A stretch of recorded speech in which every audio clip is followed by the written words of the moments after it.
I had landed back in London from that LA trip with mixed feelings. I've met with Rob, we'd written, had a laugh. That's enough progress for now. I was desperate to tell the others all about it, but I didn't want to get their hopes up. Okay, everyone, I saw Rob. We wrote some songs, spent a bit of time together. I asked him the million-dollar question about coming back. Not much of a response to report, sorry. He's having a tough time working through some stuff. It's the last thing he needs right now. But I planted the seed, and I invited him to join us in New York next week. Mark and I flew first, with Rhino. We wanted to get a couple of days head start before Howard and Jason arrived. We landed and got a car from the airport and went straight to the meatpacking district. Stepping out the lift at Soho House, I saw 2 laden trolleys of Louis Vuitton cases.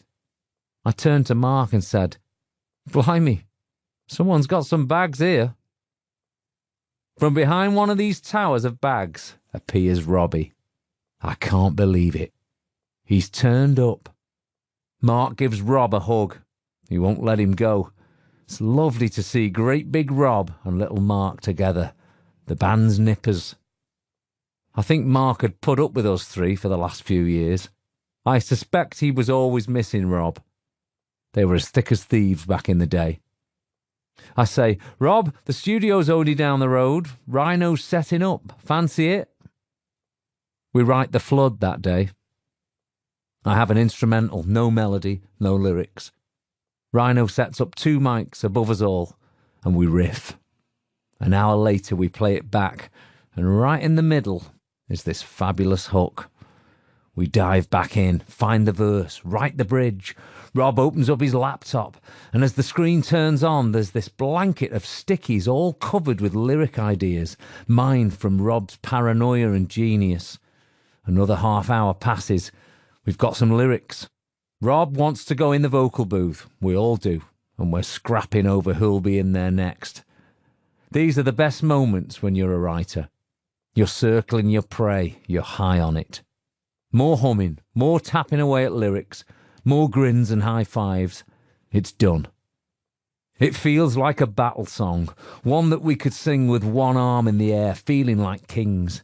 It's a song that could only have been written in that first nervous burst of creativity of us all back together again. It's like a relay. Whatever we do only makes it better. Mark tweaks the melody. Rob trims a lyric. And as this is going on, I can't help but see us on stage at Wembley Stadium singing this song. It's about our survival, despite everyone's best efforts to write us off. We'd all not only come out the other side, we'd carried on going too. Every one of us has our stories about being at the Brits and seeing an Oasis member look sideways at someone from Blur and snigger, or hearing an Arctic monkey call us bollocks. Doesn't matter how many albums you sell, pop is always the underdog. Don't forget the continuing theme. We're always trying to prove we're good because everyone thinks we're crap.